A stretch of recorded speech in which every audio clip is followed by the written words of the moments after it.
اس ماہ مبارک میں 4 کام کیجئے گا۔ پہلا کام، آپ نفلی نماز پڑھیے گا تہجد کے وقت۔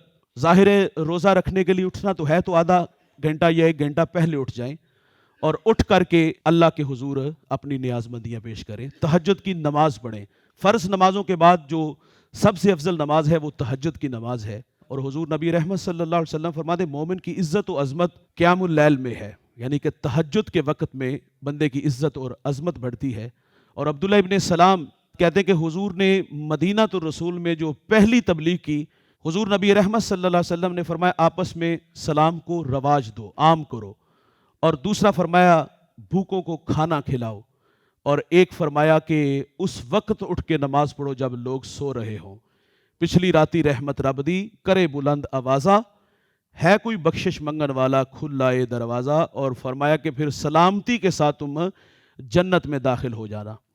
ساتھ آپ اشراق بھی پڑھیے گا، اور حضور نے فرمایا جو نماز فجر با جماعت ادا کرے اور اس کے بعد اللہ کے ذکر میں مشغول ہو جائے، اور اس کے بعد آفتاب بلند ہو جائے تو فرمایا 2 رکعت نفل پڑھے، تو اس کا اجر کیا ہوگا؟ فرمایا اللہ تعالیٰ اس کو ایک حج اور عمرے کا ثواب عطا فرمائے گا۔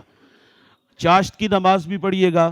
اس پہ ابو ہریرہ روایت کرتے کہ مجھے میرے رسول نے ارشاد فرمایا کہ 3 کام تا دم آخر آپ نے نہیں چھوڑنے۔ ایک کیا فرمایا کہ ہر ماہ 3 دن کے روزے رکھنا، اور دوسرا فرمایا چاشت کی نماز پڑھنا، اور تیسرا فرمایا کہ وطر پڑھے بغیر نہیں سونا۔ اسی طرح ایک نماز اوابین کی ہے، وہ مغرب کی نماز کے بعد وہ 6 رکعت ہے، تو اس کو بھی آپ ساتھ شامل کر لیجئے گا۔ اس ماہ مبارک میں نفلی نماز کو پابندی سے ادا کریں گے تو غیر رمضان میں بھی اللہ تعالیٰ تہجد کے سجدے ضرور نصیب فرمائے گا۔ اور دوسرا، اس ماہ مبارک میں قرآن مجید کی تلاوت کثرت سے کیجیے گا۔ حضرت عبداللہ ابن مسعود فرماتے ہیں اگر کوئی شخص یہ چاہتا ہے کہ اللہ رسول اس سے محبت کرے، فرمایا صرف اتنا غور کر لے کہ اس کا قرآن مجید سے تعلق کیسا ہے۔ اگر وہ قرآن سے محبت کرتا ہے تو وہ سمجھ لے کہ اس سے اللہ رسول محبت کرتے ہیں۔ اور میرے نبی فرماتے ہیں قرآن کی تلاوت میں اگر کوئی بندہ اتنا مشغول ہو گیا ہے کہ دعا کے لیے بھی ٹائم نہیں، تو فرمایا مانگنے والوں سے زیادہ اللہ قرآن کی تلاوت کرنے والے کو جو ہے نا وہ عطا فرمائے گا۔ امام اعظم رمضان المبارک میں 61 مرتبہ قرآن مجید کی تلاوت کرتے تھے۔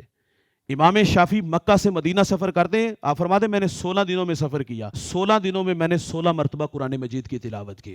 تو اس ماہ مبارک میں قرآن مجید کی تلاوت کثرت سے کیجئے گا، اور تیسرا ذکر کی کثرت کیجئے گا۔